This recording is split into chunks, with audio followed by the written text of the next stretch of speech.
Hello and welcome.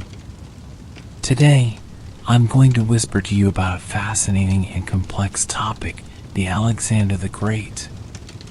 So, get comfortable, relax, and let's dive into this incredible story together.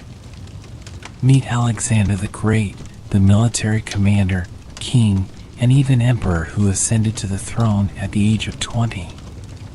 Without losing a single battle, he conquered all of Asia, founded dozens of cities in his name, destroyed the largest empire the world had seen until then, and built an even greater one. He achieved all this within 12 years and passed away at a young age. Are you ready to meet the greatest military leader in history, Alexander? Let's dive into who Alexander was and what he experienced in his youth. Who was his father, Philip, and why was he assassinated? What events took place during and after Alexander's ascension to the throne? When did he first campaign against the Persian Empire? How did he conquer the coasts of the Aegean and Mediterranean, specifically Anatolia? What were the outcomes of the Battle of Issus, one of the greatest battles? How did Alexander conquer the Levant region and Egypt? What happened during the final and greatest battle at Gaugamela? How did King Darius of Persia die, and how was the Persian Empire destroyed? Why was Alexander forced to return after his campaigns in India? Who did he marry? Who was his favorite person? And how did he die in Babylon? What happened to the Macedonian Empire after Alexander's death? All these intriguing questions will be answered in the documentary about Alexander the Great. When Alexander closed his eyes for the last time in ancient Babylon in 323 BC, the kingdom of Macedonia had transformed into the Macedonian Empire. Spanning from the Balkans, through Anatolia and Mesopotamia, to ancient Egypt and India, a vast geographical region was now under Macedonian control. Alexander, also known as Alexander the Great, was a brave, fearless, and excellent commander, a wise diplomat, and an extraordinary leader who could win the hearts of the local people in the lands he conquered. Of course, he inherited these qualities from his father, Philip. Alexander was born in Pella, the capital of Macedonia. 20 years later, he would begin to conquer the lands that, according to historian Herodotus, were ruled by the Persian Empire, which was so vast it seemed to merge with the sky. The Persians had the largest empire the world had seen up to that point. They ruled such a large region that they managed it with a satrapy system, with each satrapy governed by a satrap who was loyal to the Persian king. The Persian Empire was so wealthy that defeating it seemed nearly impossible, as it could hire the best soldiers from enemy nations as mercenaries. This way, any potential military opposition was prevented, and numerical superiority was ensured. Ancient Macedonia, where Alexander was born, was located in a flat area north of the sacred Mount Olympus. They shared a common culture and the same religious beliefs with their southern neighbors, the Greeks. The Persians viewed the Greeks as Ionian people across the sea, and the Macedonians as northern Ionians with sun hats. The Persian conquest of Macedonia in 492 BC and its transformation into a satrapy, as well as the Macedonian support for the Persians in 480 BC, led to a significant ethnic divide between the Greeks and the Macedonians.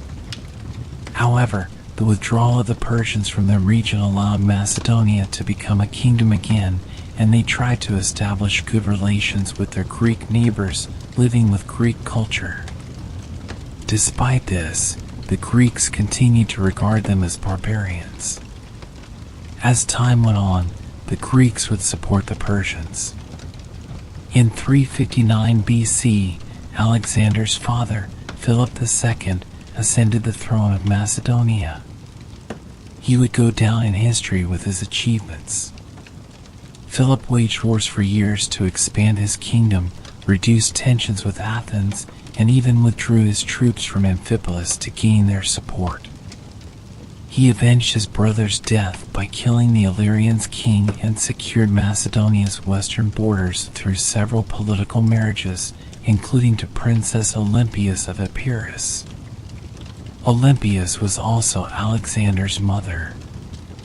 The Persians, meanwhile, aimed to reconquer Egypt, which had regained its independence, and organized revolts in Athens and its surroundings to prevent them from receiving support by sea. Seizing the opportunity created by the crisis in Athens, Philip first recaptured Amphipolis, then turned to the Greek port cities and conquered them, finally taking over the city of Philippi, which was famous for its gold mines. Philip innovatively accelerated gold extraction and quickly amassed great wealth. With the coins minted in his name, he could now hire mercenaries. This situation greatly benefited the Persians, but Philip of Macedonia was not idle either. Seizing yet another crisis as an opportunity, he first invaded Thessaly, forcing it to ally with Macedonia. Then, the Oracle of Delphi ensured that the Phocians surrendered unconditionally to the Macedonians. By the end of the Sacred War, Philip II was in a much stronger position. As Philip expanded the Macedonian kingdom, his son Alexander had reached school age. Alexander's first teacher was his relative Leonidas, and he had other tutors as well. Encouraged by his teachers, Alexander showed an extraordinary interest in poetry, Homer's epics, and theater. He also received training in the art of war and military strategies.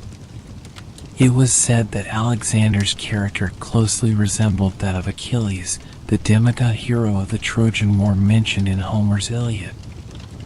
His mother, Olympias, claimed descent from Achilles, while his father's lineage was said to trace back to the demigod Heracles and ultimately to Zeus, the king of the gods. For this reason, the Macedonian people considered Philip, Olympias, and their son Alexander to be sacred. Growing up in the Macedonian palace, Alexander left at the age of 17 to study with one of history's greatest philosophers, Aristotle, in Athens. Despite being physically separated from his father, Philip, Alexander maintained a close relationship with him, returning to Pella to be taught by Aristotle, who was also Philip's physician. Aristotle became Alexander's mentor and advisor from the age of 13. This meeting was perhaps a pivotal moment in history, bringing together the greatest philosopher of the ancient world and its greatest conqueror. Alexander and his close friends received 3 years of education from Aristotle, focusing on rhetoric, debate, governance, and other political matters. In 340 BC, Philip decided to capture the Greek port city of Perinthus and appointed his son Alexander as regent of Macedonia. Thus, at the age of 16, Alexander was thrust into politics for the first time. His regency was conferred in a grand ceremony in the presence of the kingdom's leading families, including generals Parmenion and Antipater. Thus, it became firmly established in the minds of the people that Alexander would be the new king after Philip. During his first year as regent, in his father's absence, Alexander faced a rebellion and successfully quelled it, signaling that he would become a great commander at the young age of 16. While Alexander was suppressing the rebellion in the kingdom, his father Philip advanced towards Thrace and besieged the city of Perinthos on the shores of the Sea of Marmara. Since these lands were now a Persian satrapy, the Persians declared their support for the people of Perinthos. If Philip were to capture this area, the Persians would lose their control over the straits. Thus began the First Macedonian-Persian War over the vital Thracian territories. Athens also had commercial relations with Perinthos, and the war disrupted this trade, prompting Athens to join the war on the side of the Persians. The Persian alliance dealt Philip a rare defeat, but Philip managed to turn even this defeat into an opportunity. He abandoned his plans for military campaigns in Anatolia and redirected his focus towards the weakened Greek peninsula, aiming to conquer all the city-states and restructure Greece. Before turning his attention to Greece, King Philip returned to the capital, Pella. A Thessalian merchant named Cephalos wanted to sell a horse to King Philip. The horse was brought to him for testing, but it behaved wildly and refused to be tamed, resisting anyone who approached it. Frustrated, Philip declared the horse untamable. At that moment, Alexander, who was present, said, "They are wasting this fine horse due to their incompetence. I can manage this horse." When his father asked what penalty he would face if he failed, Alexander replied, "I will pay for it." Alexander approached the horse, understanding that it was distressed by its own shadow on the ground. He quickly turned the horse's head towards the sun, preventing it from seeing its shadow. He stroked its head and began to walk it gently. Then, with a swift move, Alexander mounted the horse without causing it pain, held the reins, and softly encouraged it. The horse started to gallop, and although people were initially scared, Alexander knew what he was doing and returned in a wide arc. The crowd cheered, and his father Philip, proud of his son, said, "My son, you must find a kingdom big enough for your ambitions. Macedonia is too small for you." Thus, Alexander first met Cephalos, who would become a close companion. Philip then decided to embark on his campaign in Greece, with his 18-year-old son Alexander leading the left wing of the Macedonian army. Near the city of Chaeronea, west of Thebes, the Thebans and Athenians awaited the Macedonians. When the two sides clashed, the Macedonian army gained the upper hand, but the right wing began to retreat. The Athenians charged at the Macedonian right wing, creating a large gap between the Athenian and Theban armies. At that moment, the Macedonian left wing, led by Alexander, charged and attacked the Thebans from behind, breaking through the enemy lines and proving his bravery and heroism to his father. However, King Philip did not want to share the victory with anyone, including his son. He led his troops personally, ensuring the enemy forces were scattered and claiming the victory for himself. As a result, the Macedonians achieved a great victory and began to rule over all of Greece, except for Sparta. Alexander had his first taste of battle and showed that he would become a great commander. Meanwhile, news arrived that the Persian king Artaxerxes III had died. This was great news for Philip, as it allowed him to focus on the East again. However, he needed to secure Greek unity and prevent betrayal during his Eastern campaign. He granted autonomy to all the Greek city-states he had conquered and signed a great peace treaty, ensuring that no city-state would rebel against each other and that all would unite under the leadership of King Philip against the Persians. Philip's plans to invade Persia reached the ears of the Persian satrap Achuria, who believed the Macedonians could be victorious. The satrap offered his daughter in marriage to one of Philip's sons. For Philip, this was a great opportunity. The satrap controlled the port city of Halicarnassus and its surroundings, which Philip could use as a naval base to facilitate the Persian invasion. However, Philip proposed his mentally disabled son Aridaeus for the marriage, which angered Alexander's supporters, including his mother and friends, who believed that if his brother married the satrap's daughter, he would become the new heir. Alexander sent a message to the satrap, revealing that his brother was mentally disabled and that he himself was a much better candidate for marriage. Naturally, the the satrap preferred Alexander. Upon hearing this, Philip was furious, feeling that Alexander had caused him to lose a great opportunity. This was just the first of many disagreements between Alexander and his father. The real rift occurred when Philip decided to marry a much younger woman named Cleopatra. At their wedding, Philip drank excessively and became drunk. Cleopatra's uncle, Attalus, raised a toast, loudly praying for a legitimate male heir to be born from this marriage. Enraged, Alexander threw his cup at Attalus and shouted, "What, you scoundrel, am I a bastard in your eyes?" Philip, furious and drunk, stood up and drew his sword to attack Alexander, but he was so drunk that he stumbled and fell. Alexander laughed bitterly and said, "Look, men, here's the man who plans to cross from Europe to Asia, yet he cannot even cross from one couch to another." Attalus' aim was to create a rift between father and son, and he succeeded in humiliating Alexander to gain more influence. Alexander's mother, Olympias, was furious and left the country to stay with her brother. Alexander, feeling betrayed by his father, also left the palace with his mother. After some time, Philip reconsidered and decided to reconcile with his son when Alexander turned 20. He sent for Alexander, expressing that their feud should end. To appease Alexander, Philip punished Attalus by sending him away from the court to join General Parmenion and 10,000 soldiers for the first Persian invasion.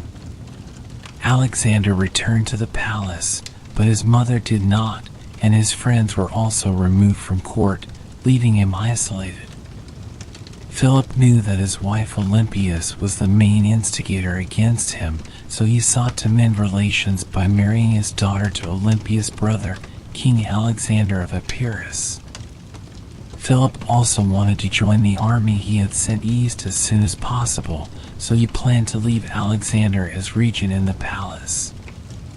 Believing he had resolved all issues, he organized a grand festival in the ancient capital of Aegae. At the theater in Aegae, a huge crowd had gathered, with all eyes on the statues of the 12 Olympian gods and King Philip, who presented himself as the 13th god. Draped in his white cloak, Philip was ready to step forward and address his people. Shortly before, a close friend of Attalus had died, and he blamed a man named Pausanias for it. Attalus invited Pausanias to his home, got him drunk, and then had his men assault him. Humiliated, Pausanias showed up during the festival and confronted King Philip, telling him what had happened. Although Philip sympathized with him, he refused to punish Attalus, considering him a valuable servant. Instead, Philip offered Pausanias gifts and a place among the royal guards. Disappointed and seeking real justice, Pausanias' anger grew, and he began to plan an assassination. Pausanias hid a dagger under his cloak and waited in the theater's entrance hall. When King Philip arrived and ordered his guards to stay back, Pausanias saw his opportunity.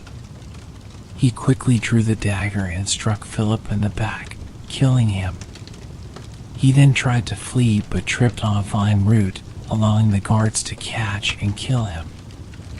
Although this is the commonly known version of King Philip's assassination, it is likely that there were conspirators behind it, as many people wanted Philip dead.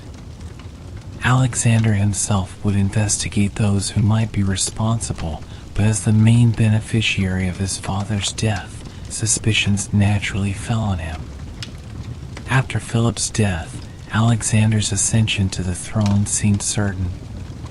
However, he found himself in a crisis, unsure of what to do. Some high-ranking officials, including Attalus, had long desired another heir. They could use the conflicts between Alexander and his father as an excuse to challenge his claim to the throne. Antipater, a close friend and court official of Philip, immediately declared Alexander king in the presence of the nobles, gaining their approval. Thus, 20-year-old Alexander's kingship was confirmed.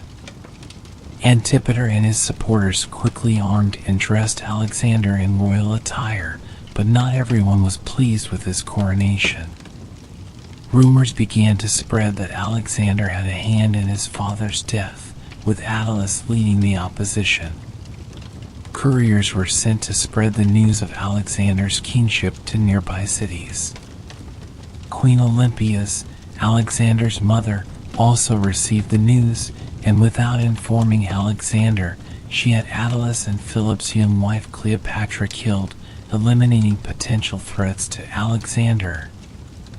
Meanwhile, a grand funeral for Philip was being prepared in Aegea. Alexander took this opportunity to assert his legitimacy and distance himself from any involvement in his father's murder. During the ceremony, those suspected of being connected to the assassination were immediately executed. Following this, Antipater organized a military assembly, ensuring that all soldiers recognized Alexander as the rightful king. Alexander solidified his position, although he now had to consult with his officers and seek their approval for any military campaigns.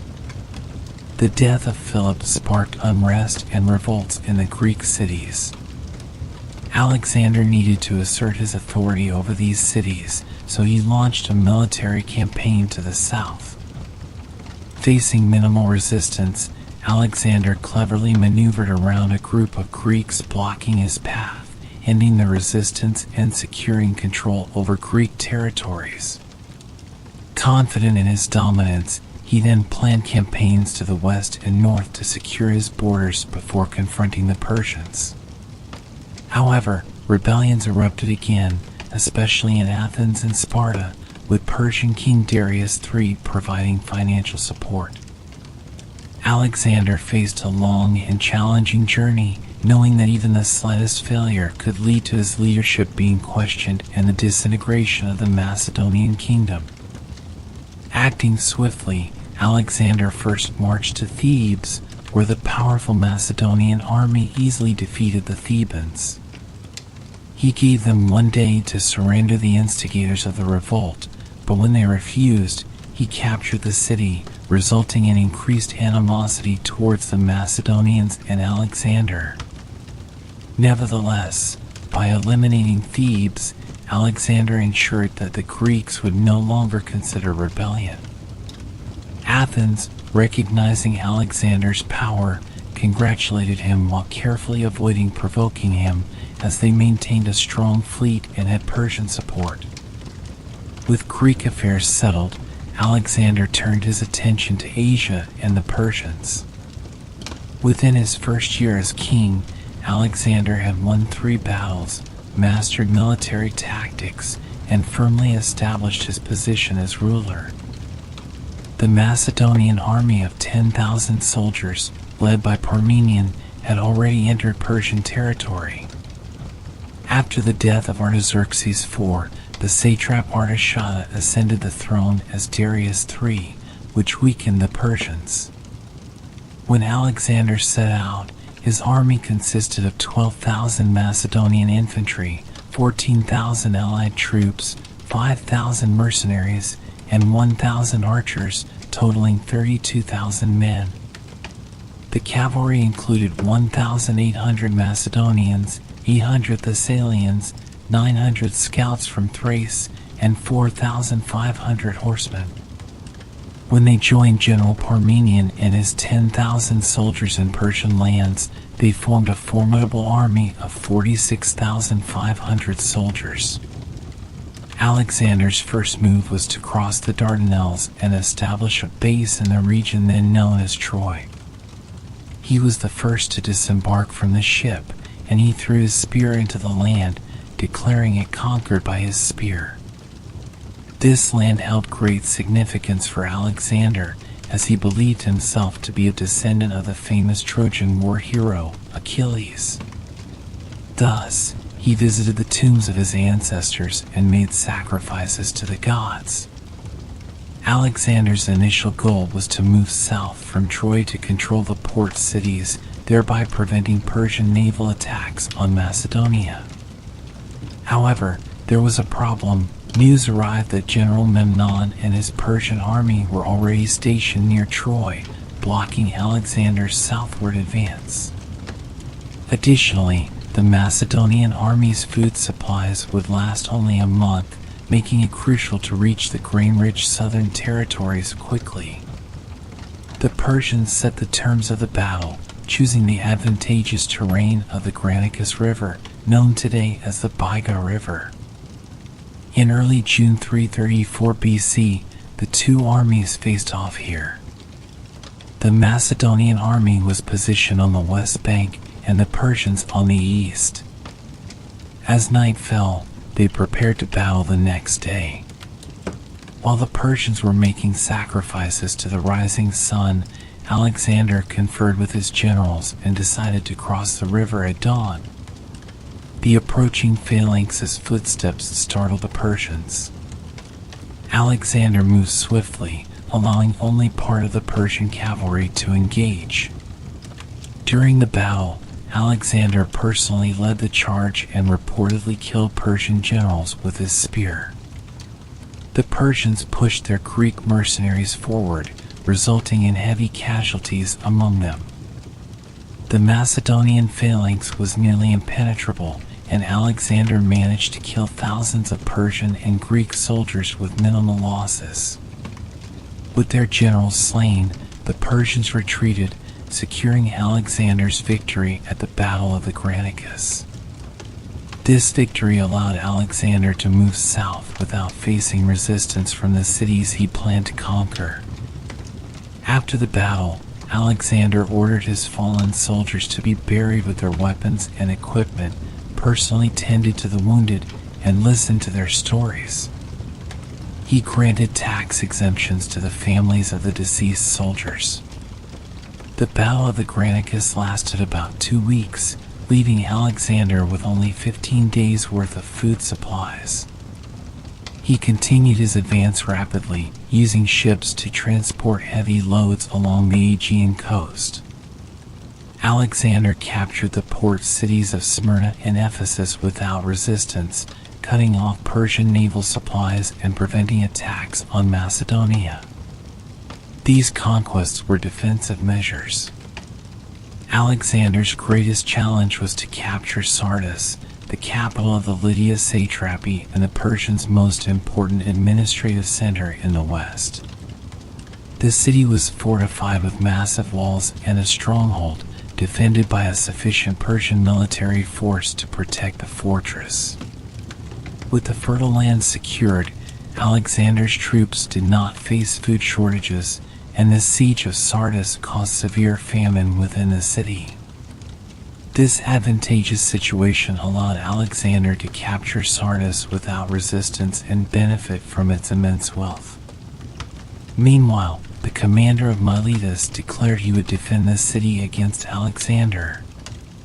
The Persian fleet tried to deliver aid to Miletus by sea, but the nearby island of Lade had already been seized by the Macedonian fleet. Consequently, the Persian fleet could only reach as far as Mount Mycale, known today as Dilek Peninsula.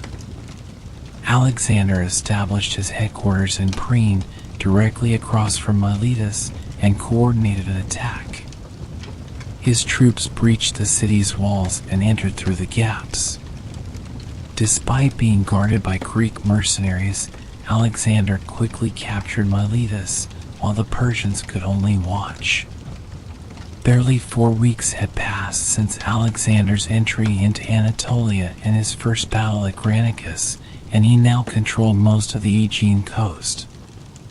With the capture of Miletus, Alexander secured fertile lands, ensuring his troops would not face food shortages as they moved further east. However, the most crucial port city to capture was Halicarnassus, the capital of the Curia satrapy, known today as Bodrum. As long as the island remained under Persian control, the Persian fleet could potentially advance into the Aegean Sea, threatening Greece and even Macedonia. The Persians had a stronger navy than the Macedonians, complicating matters for Alexander. Thus, he decided to attack Halicarnassus by land rather than by sea. However, the city was surrounded by fortified walls, and each hill within the city was topped with a stronghold. Despite these challenges, Alexander took the bold step of sending his entire fleet back home, believing it was more of a financial burden than a benefit. Alexander first attacked from the eastern Mendes Gate, filling in the 7-meter-deep trenches to scale the siege towers and walls. However, the defenders used catapults, arrows, and stones to repel the assault. Catapults capable of accurate shots from 400 meters kept the Macedonian army at bay. Alexander eventually brought his own catapults from Miletus, leveling the playing field. The Macedonian army managed to approach the walls amidst a hail of arrows and stones and began to breach the walls with battering rams.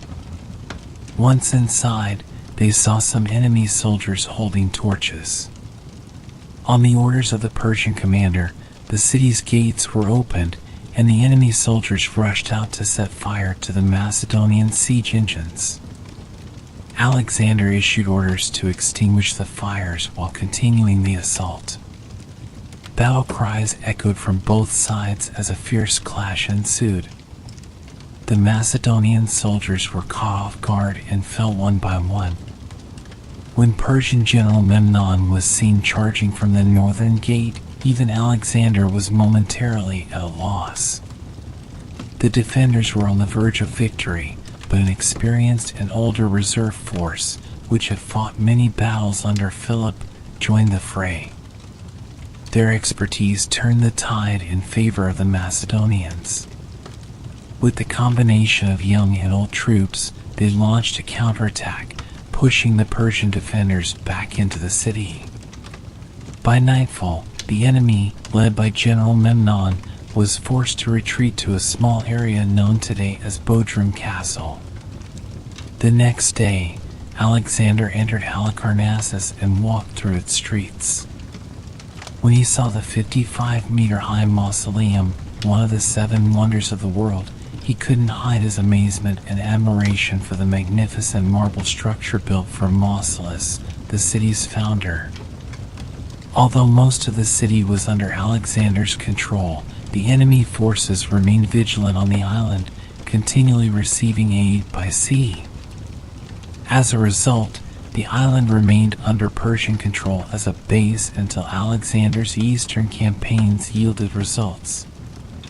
While history records the siege as a Macedonian victory, the city was never fully captured, and the heavy losses made it a defeat in Alexander's eyes.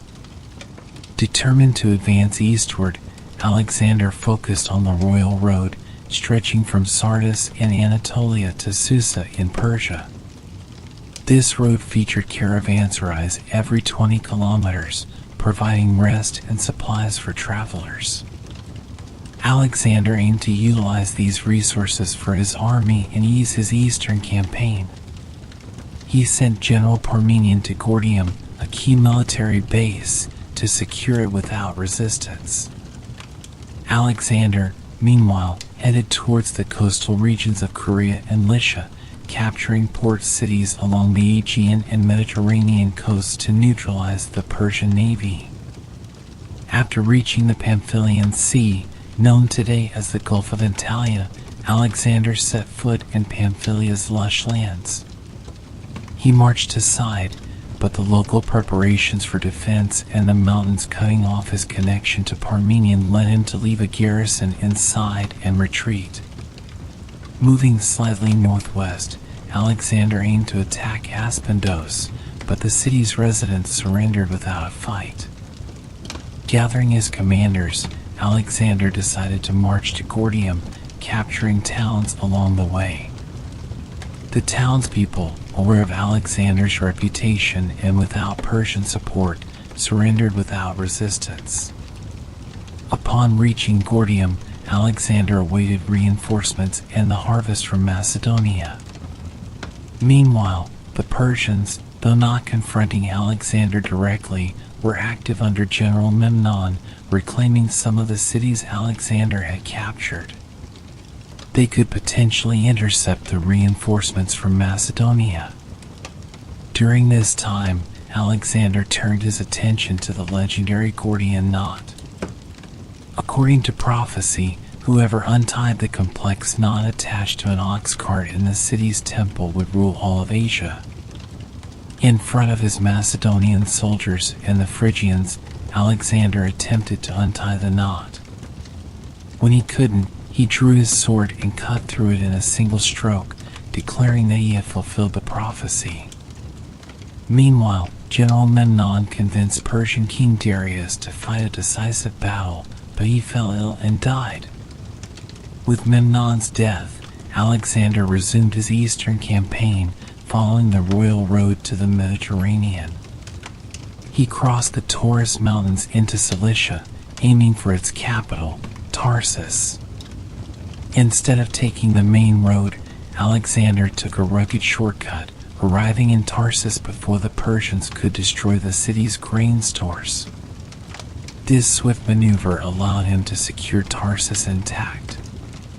While Alexander consolidated his power in the west, Darius assembled a massive army in Babylon, personally leading it as a skilled cavalryman and archer. The Persian army included Medes, Elamites, Parthians, Babylonians, Armenians, Cappadocians, and even Greek mercenaries, all equipped with various weapons and armor. Darius aimed to defeat Alexander in a single decisive battle and reclaim lost territories. In late October 333 BC, Alexander's headquarters were in Tarsus. He sent General Parmenion to the coast near modern-day Iskenderun and stationed his army east of the Amas Mountains. Both sides waited for the other to cross the Belen Pass. Impatient, Alexander decided to join Parmenion, moving south from Tarsus. Darius, learning of Alexander's movement, decided to march north to intercept him before he could unite with Parmenion, hoping to catch Alexander with a smaller force.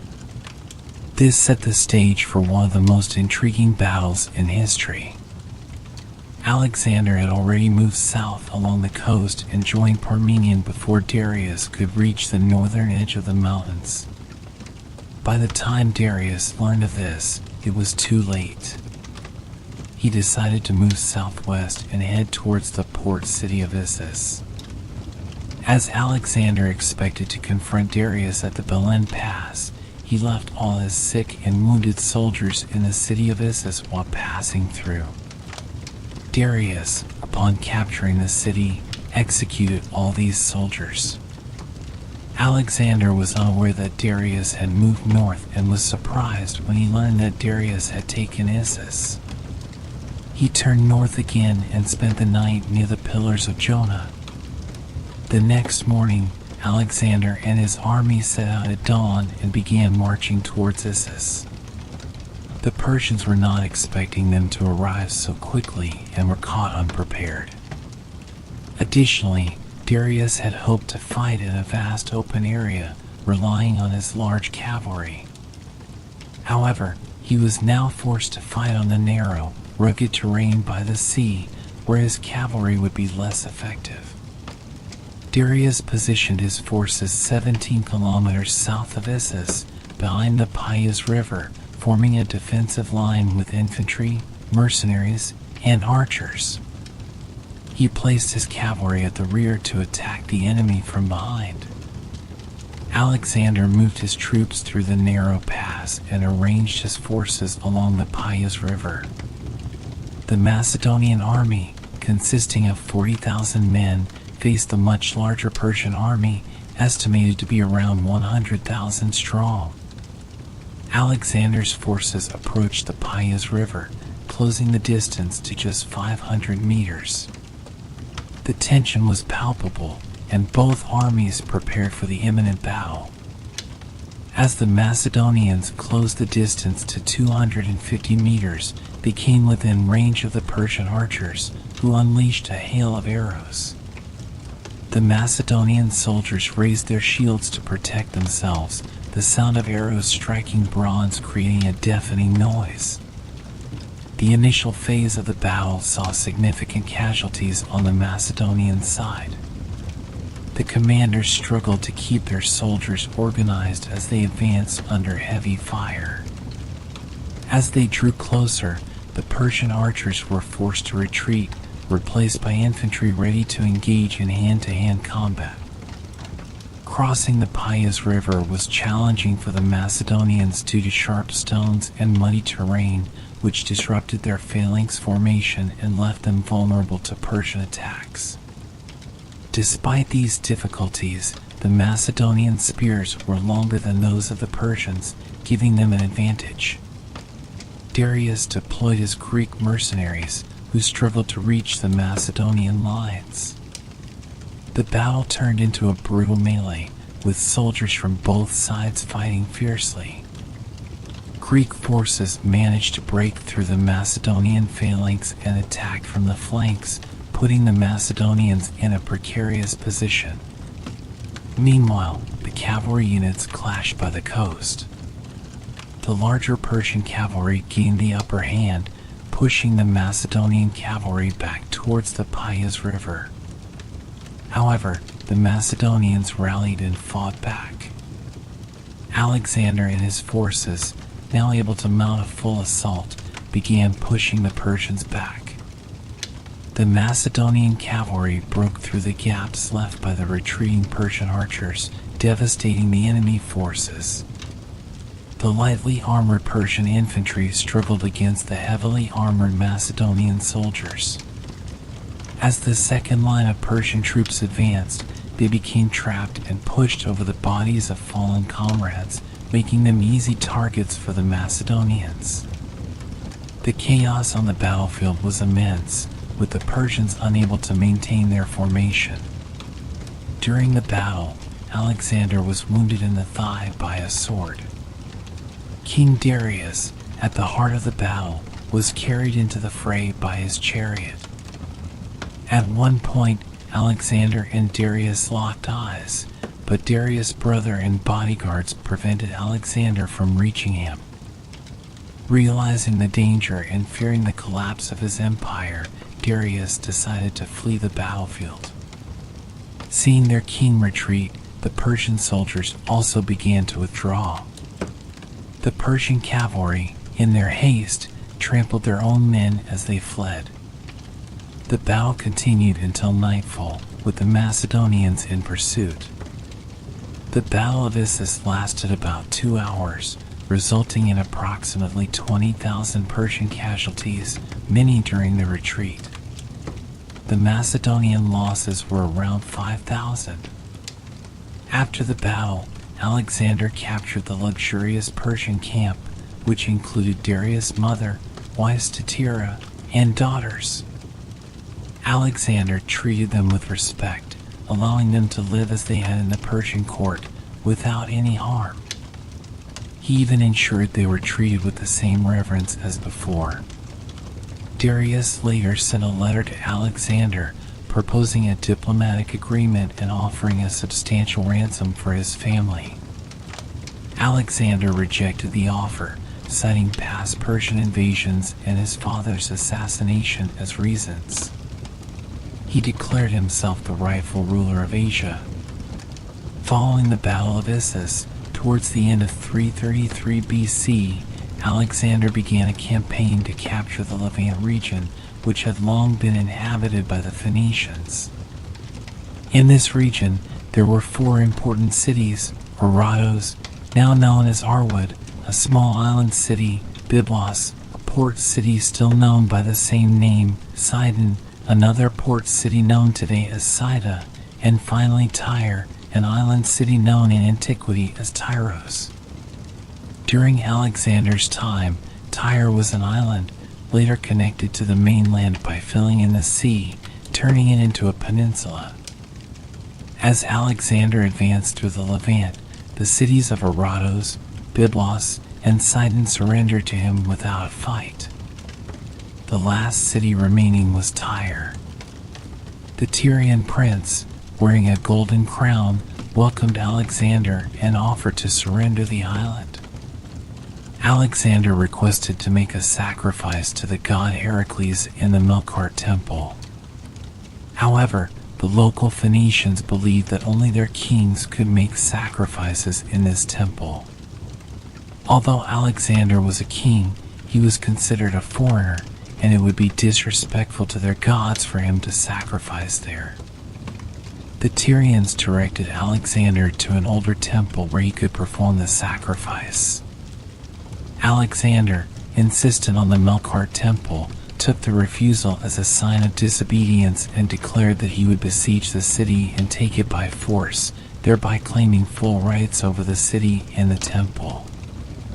However, besieging the island city was no easy task, as it lay 750 meters from the mainland. In the early days of 332 BC, Alexander ordered the construction of a massive causeway to reach the island. This task was laborious and time-consuming, extending the siege for months and giving the Persians time to gather a new army. Alexander demolished the old city of Tyrus to use the rubble for building the causeway, which was 60 meters wide. As the Tyrians saw the causeway rapidly taking shape, they evacuated women, children, and the elderly to Carthage. Despite completing 2/3 of the causeway quickly, progress slowed due to strong winds, deep waters, and attacks from Tyrian archers. Alexander motivated his men by rewarding good work and erected 2 siege towers at the end of the causeway to protect them from arrows. By late spring, water and food shortages became a problem as supplies had to be brought from afar. Additionally, the Tyrian defensive line was less than 100 meters wide, complicating the attack. To bolster the siege, Alexander brought in warships from nearby cities and Cyprus, assembling a fleet of 224 ships. The Tyrians had 80 ships but lost naval dominance. The island was blockaded from both the north and south, cutting off supplies and causing famine. Ships equipped with catapults and siege towers approached the southwestern part of the island. One ship even carried a battering ram to breach the walls. Under intense pressure, the Tyrians were confined within the city. When the causeway was completed, Alexander ordered a full-scale assault. The ships attacked from the north and south, while the battering ram breached the walls. Macedonian soldiers entered the city, facing fierce resistance as the Tyrians threw stones, hot sand, and anything they could find. The battle spread throughout the city. After a 7-month siege, Tyre was finally captured. Of the 6,000 Tyrians who died, 400 were Macedonians. Only those who sought refuge in the temple were spared, and 2,000 Tyrian captives were executed. Although the siege was long and difficult, involving months of constructing the causeway, the conquest of Tyre was ultimately achieved through naval power. Following the victory, Alexander performed the sacrifice to Heracles in the Melkart temple, fulfilling his vow. With the capture of Tyre, Alexander controlled both the Aegean and Mediterranean seas, ending Persian naval supremacy. King Darius sent Alexander a new proposal, offering lands west of the Halys River. General Parmenion considered this a reasonable offer, as he doubted the Macedonians could manage and hold all the conquered Persian territories. Too much land would bring too many problems. However, Alexander famously replied, "If I were Parmenion, I would accept, but I am Alexander." He responded to Darius, stating that the world could not have 2 sons or Asia 2 kings.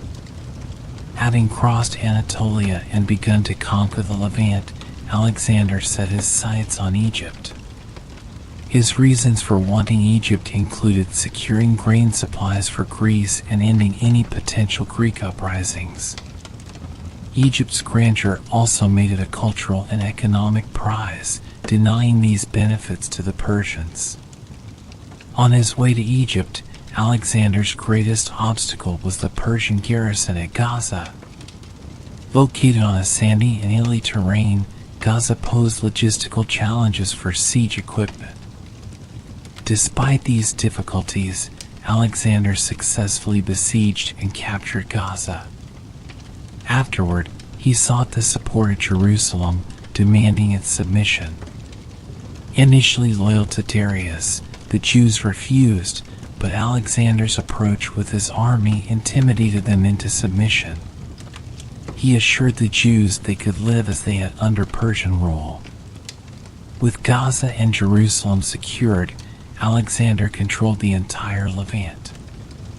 In the fall of 332 BC, he began his march across the Sinai Desert towards Egypt.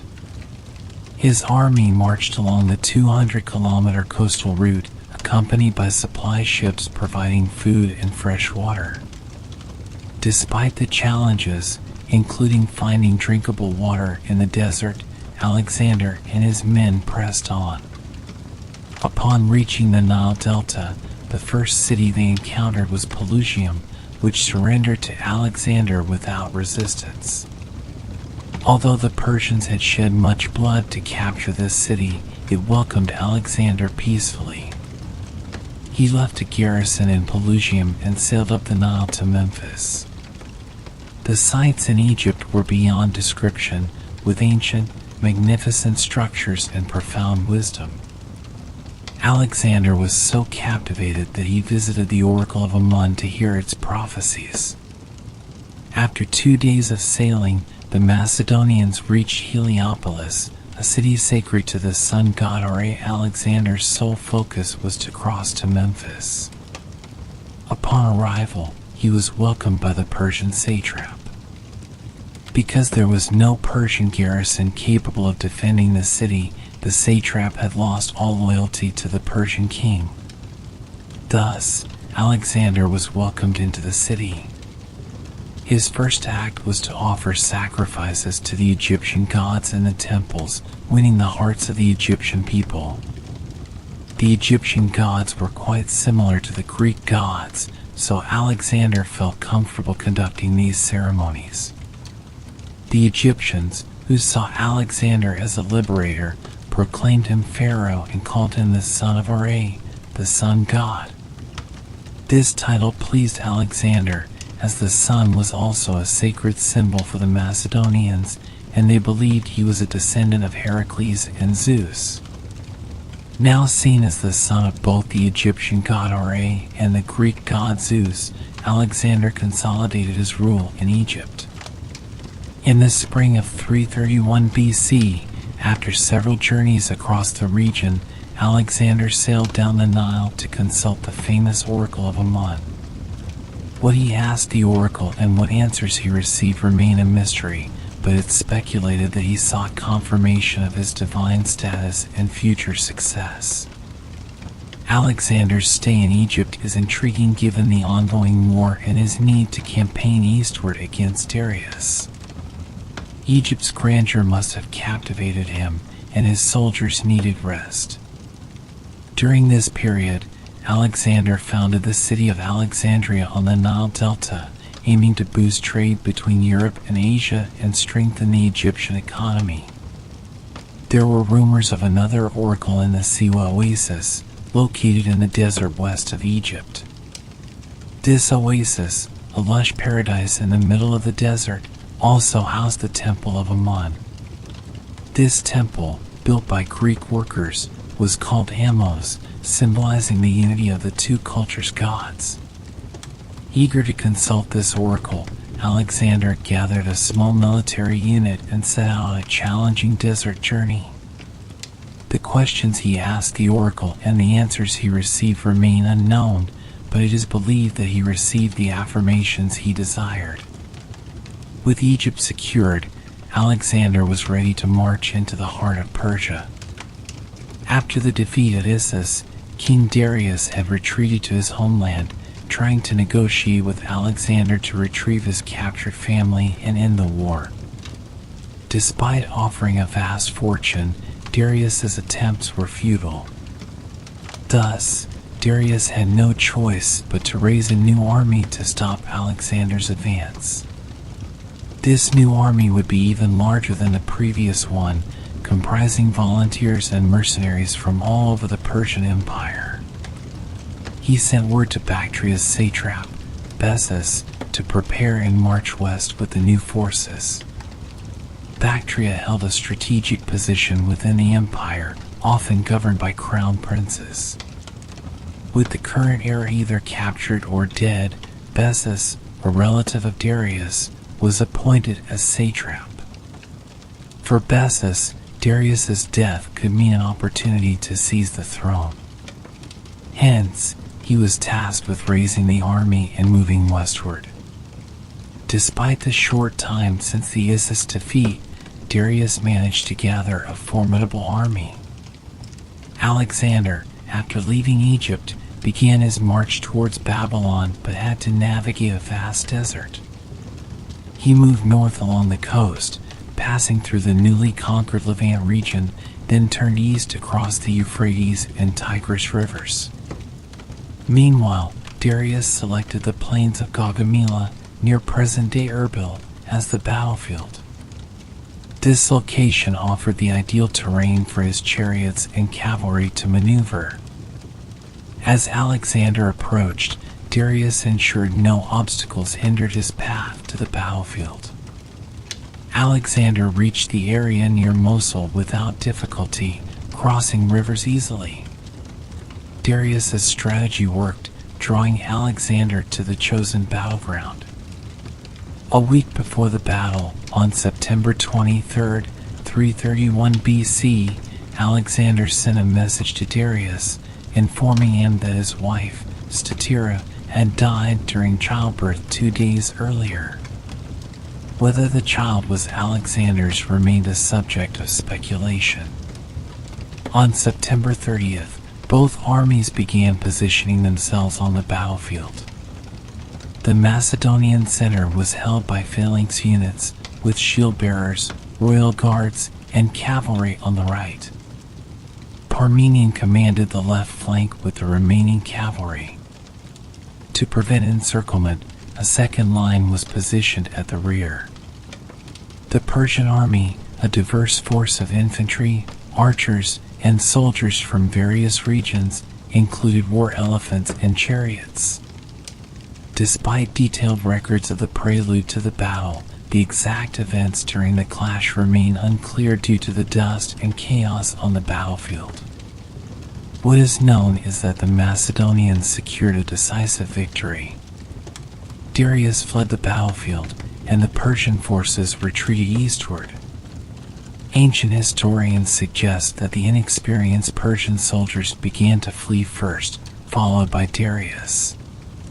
The Macedonian army, comprising 47,000 soldiers, suffered only 1,000 to 1,500 casualties, while the 250,000 strong Persian army lost between 40,000 and 90,000 men. Although these figures may be Macedonian propaganda, it is evident that the Persians suffered heavy losses. After the battle, Darius retreated to Ecbatana in Media, now known as Hamadan. This retreat left key Persian cities like Babylon, Susa, and Persepolis defenseless. Alexander's next destination was the famed city of Babylon, known far and wide in antiquity. It was said that Babylon had magnificent structures and immense beauty, surrounded by high walls. Alexander did not want to besiege Babylon or fight its people. Therefore, he attempted to negotiate with the Babylonian satrap before approaching the city. During the Battle of Gaugamela, the Babylonian satrap Mazias had fought alongside Darius, inflicting significant damage on the Macedonian army.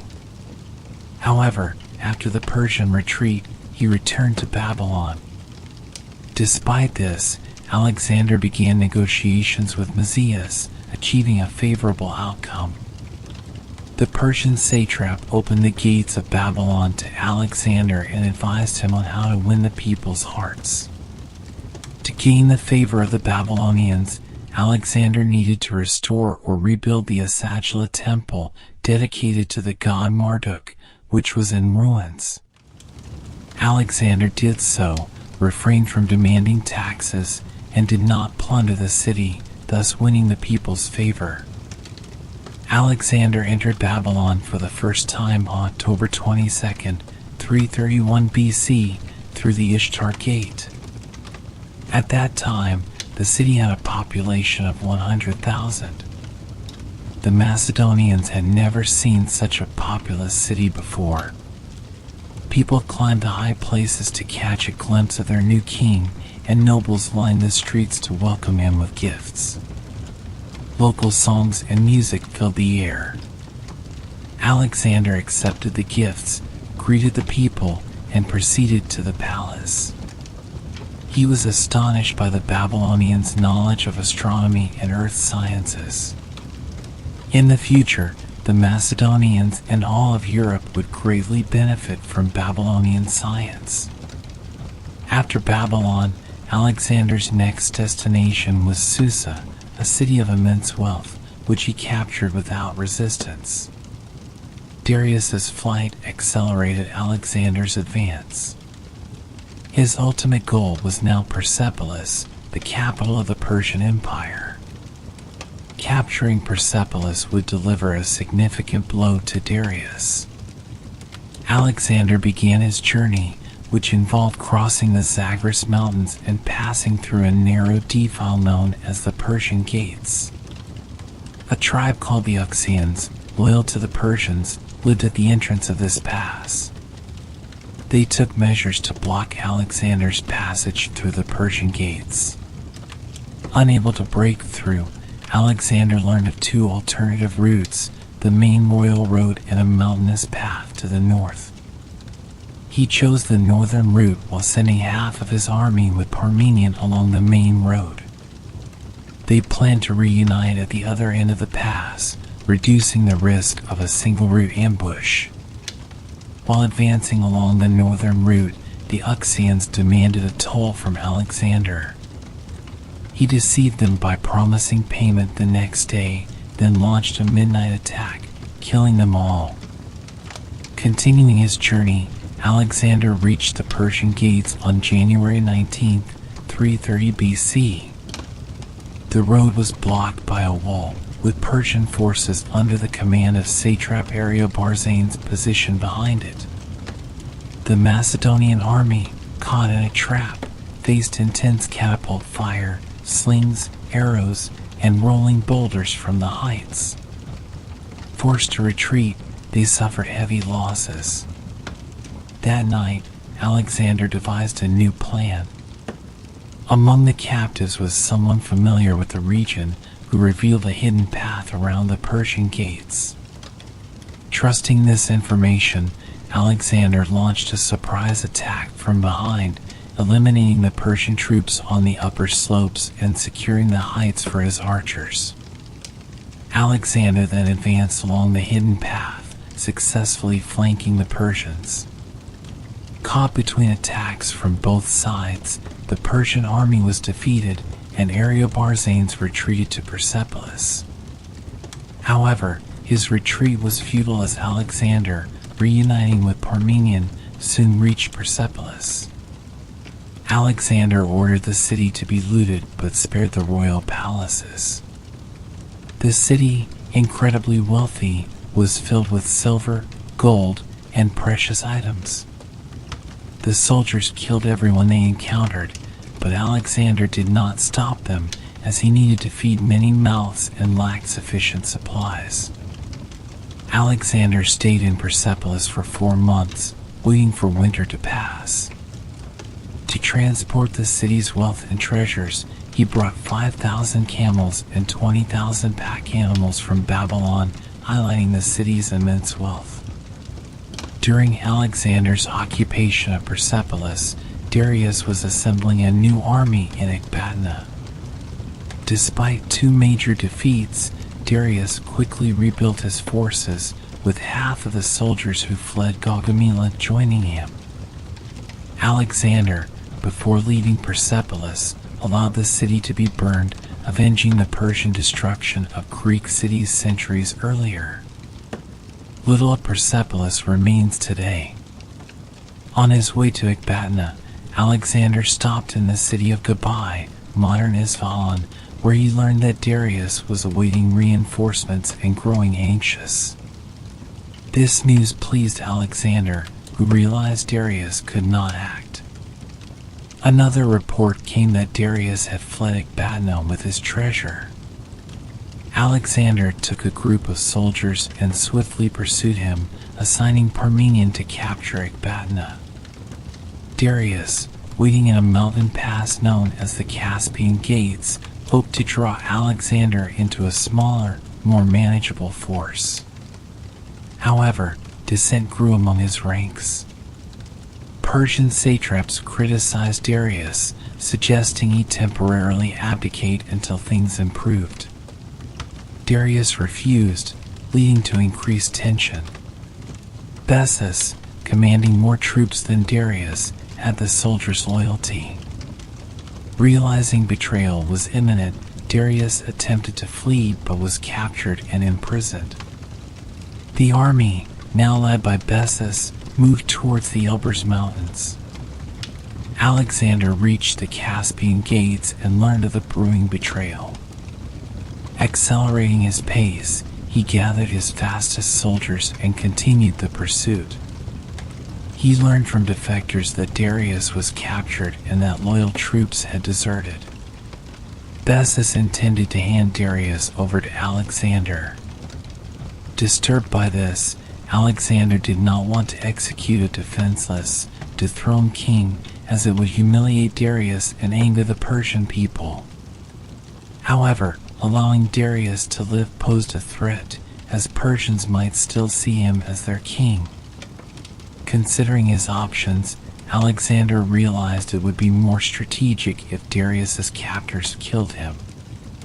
This way, he could hold them accountable and win favor with the Persian people.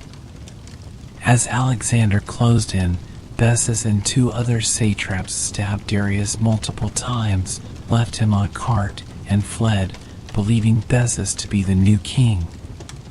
When Alexander arrived, he found Darius dead.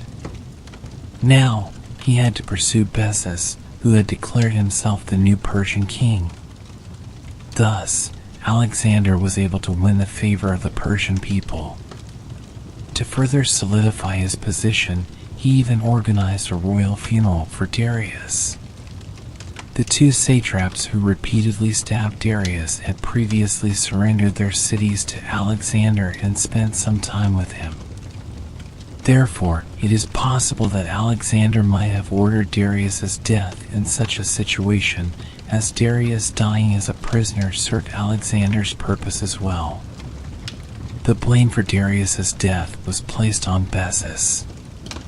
Nonetheless, whether Darius was truly betrayed or fell victim to Alexander's scheme remained a matter of debate.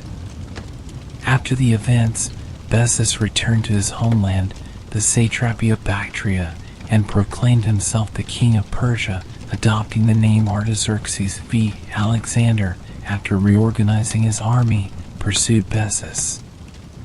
However, during this time, Alexander discovered a plot against his life. His top general, Parmenion, and Parmenion's son, Philotas, were implicated in the conspiracy. The conspirators were quickly executed, and Philotas was put on trial. The fact that Parmenion's son was involved complicated matters, as Parmenion was a high-ranking officer. This situation was causing unrest among the higher ranks and increasing dissent. Reluctantly, Alexander ordered the execution of both Parmenion and Philotas to silence the dissent and reaffirm his authority. Although this decision was likely one of the worst in Alexander's political career, it succeeded in consolidating his power. This delay allowed Bessus to gather a new army. Alexander then set out for Bactria, following the Helmand River and reaching the city of Kandahar. From there, he advanced along the Tarn River to the city of Gandhara. Here, he encountered the towering Hindu Kush mountains. Believing that Bessus had fortified the mountain passes, Alexander decided to head north and traverse the passes from the Panjshir Valley. Crossing the pass took about 2 weeks, as the narrow path allowed only 3 soldiers to walk abreast. Finally, Alexander reached Bactria. Continuing north, he arrived near the city of Termize and crossed the Oxus River, now known as the Amu Darya. The deep and fast-flowing river took a considerable amount of time to cross. By this time, Bessus was in the nearby city of Nautaka. Realizing he could not escape Alexander's wrath, Bessus's men tied him up and left him in a nearby village, then informed Alexander. Alexander sent scouts ahead to verify the information and found it to be true. Bessus was captured and taken to Bactria for trial and execution. With the capture of Bessus, the Persian Empire was completely dismantled, and no one remained to claim the title of King of Persia. Alexander had now declared himself the ruler of the Achaemenid Empire and all of Asia. Following the collapse of the Persian Empire, a rebellion erupted in Sogdiana, north of Bactria. Representatives of the Persian religion, Zoroastrianism, initiated a guerrilla campaign joined by the Sakas. During this period, they managed to inflict severe wounds on Alexander and cause significant casualties within the Macedonian army. To gain control of the region, Alexander founded a series of cities. The rebellion was quelled but soon erupted again. The nomadic Sakas, who did not have a regular army and used guerrilla tactics, inflicted heavy losses on Alexander's forces. The first uprising began in 329 BC, and the conflict in the region continued for 2 years. The establishment of these cities helped prevent local support for the insurgents, forcing regional leaders to pledge their loyalty to Alexander. They even proposed to marry Princess Roxana to Alexander, which he accepted to stabilize the region through a political marriage. With the suppression of the Sogdianian rebellion and the establishment of control over the area, Alexander set his sights on the Indus Valley, a target he had added to his ambitions. In the last weeks of 327 BC, Alexander set out, first heading towards the Nagara region in Panjshir. The local Indian leaders there viewed Alexander as a manifestation and savior of their gods, and they had good reason for this perception. From there, Alexander moved north with part of his army, capturing the Konar Valley and its surroundings. He sent his generals Hephaestion and Perdiccas directly towards the Indus Valley with the remaining forces. These generals captured cities along the Konar Valley as they descended towards the Indus. During his northern campaigns, Alexander was wounded several times by Indian soldiers, but these injuries did not halt the Macedonian conquest. After completing his northern conquests, Alexander reunited with his other army at the head of the Indus Valley. They then arrived at Taxila, one of the most important cultural centers in the Indus region, where a well-equipped army awaited them. Alexander suspected that the Indian leaders were preparing for war and ordered an attack. However, the Indian leader intended to surrender with his army. To clarify the misunderstanding, the Indian leader rode alone to Alexander and declared his submission. Alexander accepted his surrender and appointed him as the local Raja, the term for Indian rulers at that time. By the late spring of 326 BC, the monsoon rains began, and Alexander received news that another Indian Raja, Porus, had raised an army by the Hydaspes River. Alexander quickly prepared to advance southeast and reach the riverbanks. Raja Porus's army numbered around 30,000, half the size of Alexander's forces, but Porus believed the monsoon-swollen river would prevent the Macedonians from crossing. Additionally, Porus's war elephants provided a significant advantage. For a while, Alexander could not cross the river. Porus assumed that Alexander would wait on the opposite bank until the rain subsided, but Alexander secretly transported part of his army 30 kilometers upstream and crossed the river. When Porus learned of this, it was too late. Alexander launched a northern attack, forcing Porus to split his army to confront Alexander. Meanwhile, the remaining Macedonian forces began crossing the river, trapping the Indian army. Porus attempted to use his elephants to his advantage, but he was shocked to see his elephants being overwhelmed by Macedonian archers and spearmen. Alexander had prepared his troops for such an encounter and instructed them on how to handle elephants. The confused elephants even started trampling their own troops. 2/3 of the Indian army was quickly annihilated, leading to a ceasefire to discuss terms of surrender. Alexander, recognizing Porus's loyalty despite his defeat, accepted his submission and allowed him to remain as a Raja under the Macedonian Empire. To commemorate the victory, Alexander ordered the establishment of 2 new cities, one at the battle site named Nicaea, and another named Bucephala in honor of his beloved horse Bucephalus, who died during the battle. It was now time to march to the edge of the known world. Alexander and his army advanced further east, capturing several more cities. However, the end of the known world seemed elusive. The Macedonians expected to reach the ocean, but instead faced an unending expanse. Exhausted from years of campaigning and traveling, Alexander's soldiers finally expressed their unwillingness to continue. Though Alexander wanted to press on, he realized he could not proceed without his army's support. Reluctantly, he announced the end of the campaign and the decision to return to Macedonia. Despite his desire to continue exploring at the age of 30, Alexander had to halt his advance. To begin the return journey, he decided to march south through the Indus Valley to reach the Indian Ocean. Thus, even on the return journey, Alexander was able to incorporate these lands into his dominion. As they advanced along the valley, most Indian Rajas showed their loyalty to Alexander. However, occasional resistance was encountered and swiftly suppressed. The greatest resistance Alexander faced on his return was from the Mali tribe.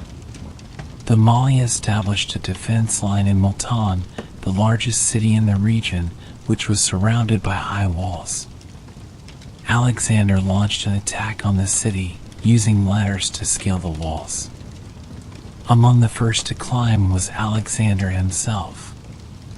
After he climbed, the ladder collapsed under the weight, leaving Alexander alone on the wall, making him an easy target for the enemy. Before help arrived, Alexander was seriously injured by an arrow that pierced his chest, causing both blood and air to gush from the wound. Breathing became increasingly difficult, and Alexander eventually lost consciousness and collapsed. Severely wounded, Alexander was carried by his soldiers. The entire Macedonian army was furious, leading to a massacre in the city, sparing neither men, women, nor children. The question of who would take leadership if Alexander died loomed large, causing panic among the Macedonian commanders. The army began to fear their king had died, knowing how deadly a chest wound could be. However, news soon spread that Alexander was alive, though it was hard to believe until Alexander raised his hand to greet his soldiers from his royal tent. The soldiers cheered and wept with joy. When Alexander mounted his horse, the army erupted in applause. It turned out the arrow had struck his breastbone, preventing it from penetrating his lung, thus saving his life. The news of Alexander's injury and rumors of his death had sparked a series of revolts, the largest of which occurred in Sogdiana. The insurgents were not local residents, but Greek mercenaries who thought Alexander was dead and wanted to return home. By the time they learned Alexander was alive, it was too late. The rebellion was crushed, though a few managed to return to their homeland. As Alexander healed, the return journey through the Indus Valley continued with minimal resistance. Alexander aimed to reach the Indian Ocean and return by ship, but realizing his army was too large to be adequately supplied by ships, he decided to march a part of his forces overland. Upon reaching the ocean, he saw it was impossible to transport the entire army by sea. He led his troops along the coastline through the Gedrosian Desert while the fleet followed along the coast. The army looted coastal villages for supplies, as they struggled to find food in the barren desert, even resorting to slaughtering their pack animals for meat. As they moved northward to the largest city in the region, winter rains caused the Sarbaz River to flood, resulting in significant losses. The journey home, which had been relatively peaceful until now, turned disastrous. Bad news began to arrive from both India and Persis about uprisings threatening the newly conquered territories. When Alexander reached Carmania, he brought the Persian rebels to justice without mercy. Greek mercenaries were the main supporters of the uprisings, so Alexander discharged all Greek soldiers and ordered new armies to be raised from the local populations to prevent future revolts. Upon arriving at Pasargadae, one of the oldest capitals of Persia, Alexander visited the tomb of Cyrus the Great, founder of the Achaemenid Empire. He planned a coronation ceremony to declare himself the king of Persia and win the hearts of the Persian people. However, the tomb and sarcophagus of Cyrus had been vandalized, preventing the ceremony. The perpetrators were never found, and the coronation did not take place. Alexander continued to Susa, the capital of the Elam region, where many noble women of Achaemenid descent were held as prisoners. Despite their captivity, they were treated well. Many of Alexander's generals married Achaemenid princesses or daughters of satraps. Among the newlyweds was Hephaestion, Alexander's closest friend and confidant. There were even rumors that the two were secret lovers, a notion still debated today.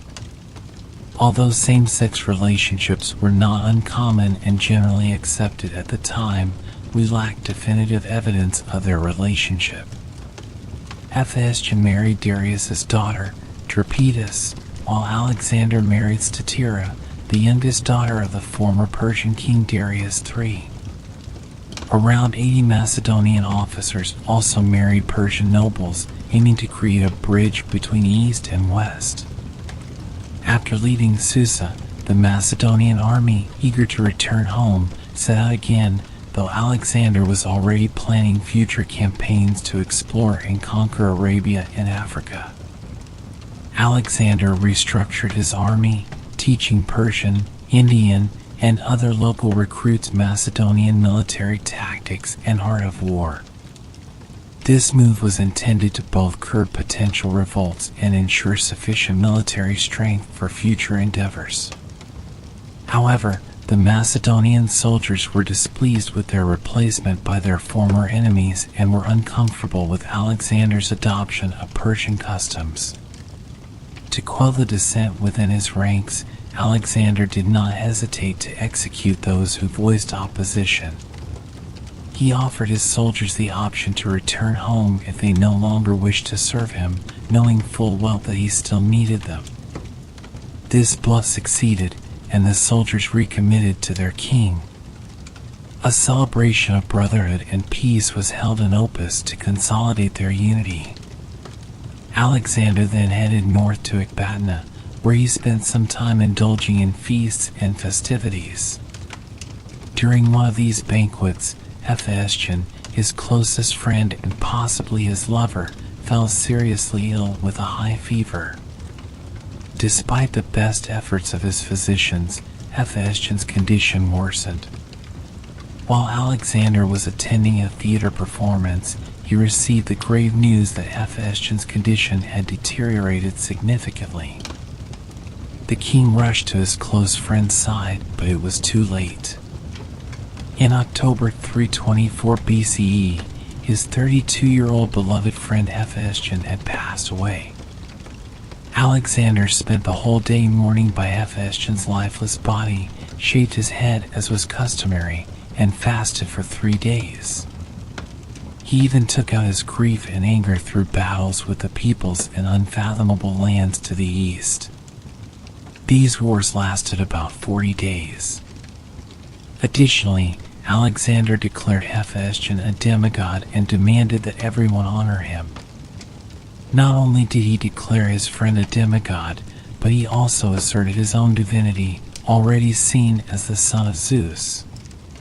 Now, he wore garments befitting gods and had statues depicting himself as a deity made to solidify his godhood. Leaving Ecbatana, Alexander set his sights on the ancient city of Babylon. Babylon was renowned for its prophecies and was home to many seers. The seers had foretold that a king from the west would defeat the Persians and find great fortune. This king was none other than Alexander. They also predicted Hephaestion's death before it happened, and they foresaw Alexander's own demise in the near future. They said the Western king who defeated the Persians would rule for only 8 years. According to them, Alexander's rule effectively began with his decisive victory at the Battle of Gaugamela on October 1st, 331 BCE, and was expected to end in 323 BCE.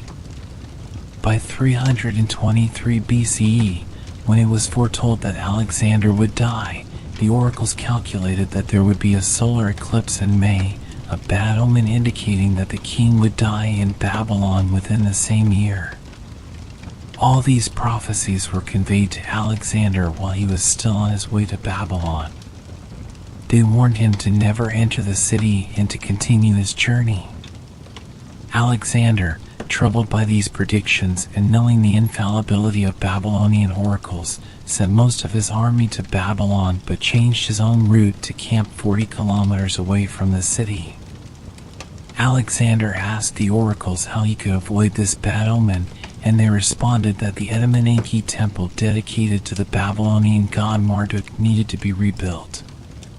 Desperate, Alexander followed their advice, ordering the reconstruction of the temple with 10,000 workers laboring day and night, nearly completing it in 2 months. Greek philosophers, however, dismissed these prophecies as nonsense and assured Alexander there was no danger in entering Babylon.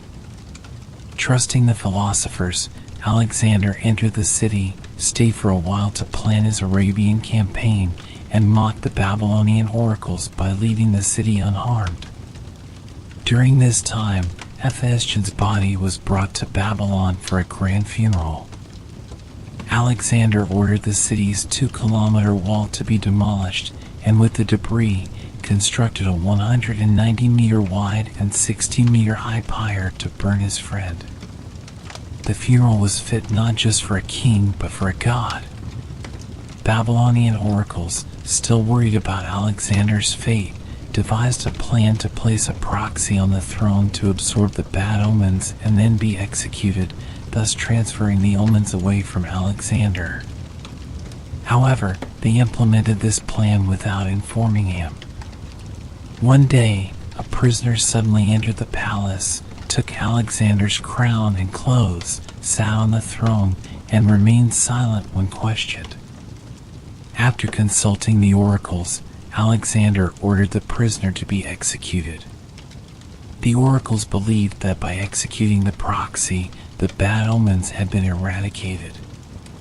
Despite all these measures, Alexander fell ill a few days later. According to the oracles, he was expected to die between May 12th, the date of the solar eclipse, and October 1st, the 8th anniversary of the Battle of Gaugamela.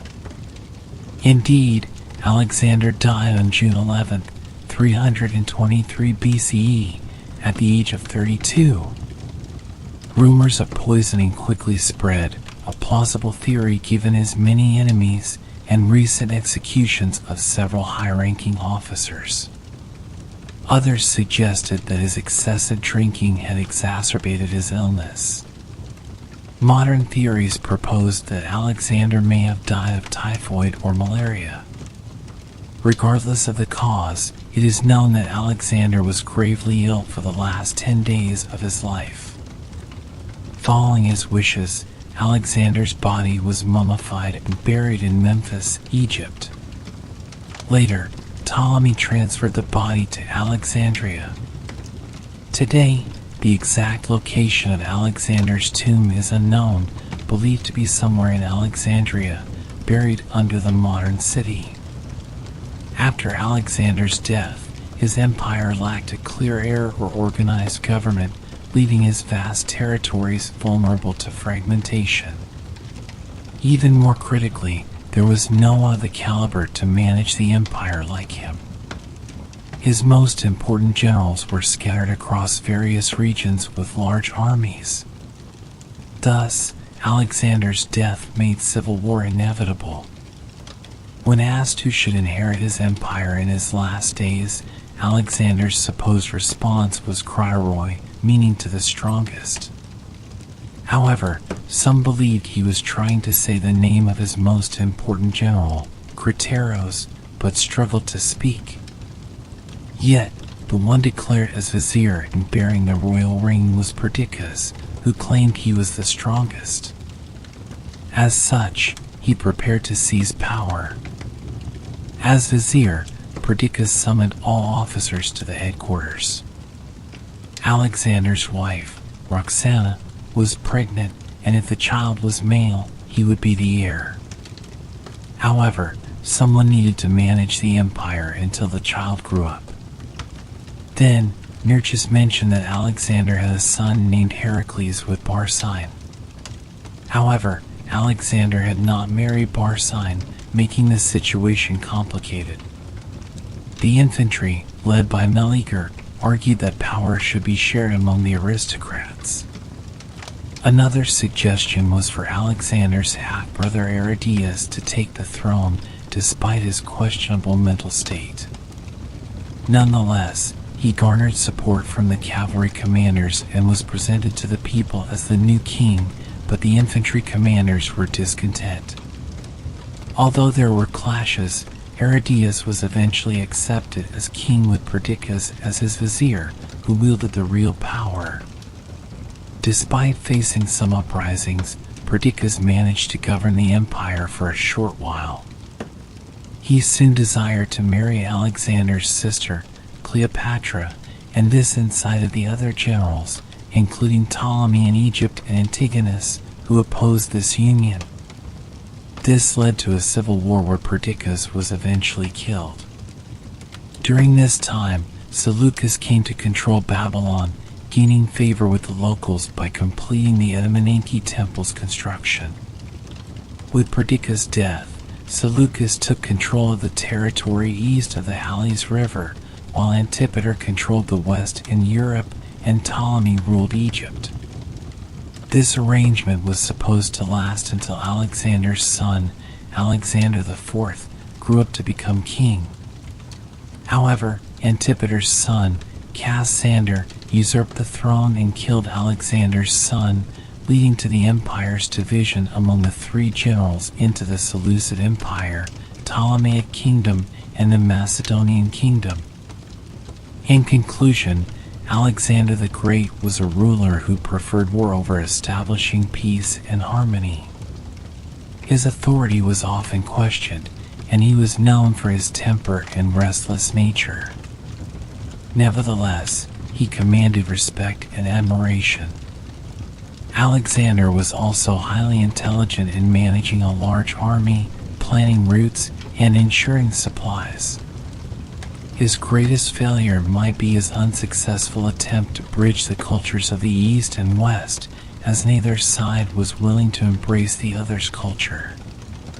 If he had lived longer, he might have achieved this. Yet, Alexander once said, "I would rather live a short life with glory than a long one without." Alexander was not just a conqueror, but a visionary who sought to unite the world under one banner. His tactics on the battlefield were unparalleled, and his charisma drew admiration from allies and foes alike. Though his ambition was vast, his untimely death left a power vacuum that led to the fragmentation of his empire. Despite this, his influence continues to be felt in the annals of history. From the early conquests in Greece to the epic battles in Persia and India, Alexander's story is one of both triumph and tragedy. His attempts to merge Eastern and Western cultures were groundbreaking, even if ultimately unsuccessful. His legacy is a testament to the complexities of leadership and the enduring impact one individual can have on the world. Thank you so much for listening. I hope you found this exploration of Alexander the Great as fascinating as I did. If you enjoyed this video, please consider subscribing to the channel and hitting the notification bell so you don't miss any future uploads. Feel free to leave a comment below with any topics you'd like to hear about in future videos. Your feedback is invaluable, and I love hearing your suggestions. Until next time, stay curious, stay relaxed, and take care.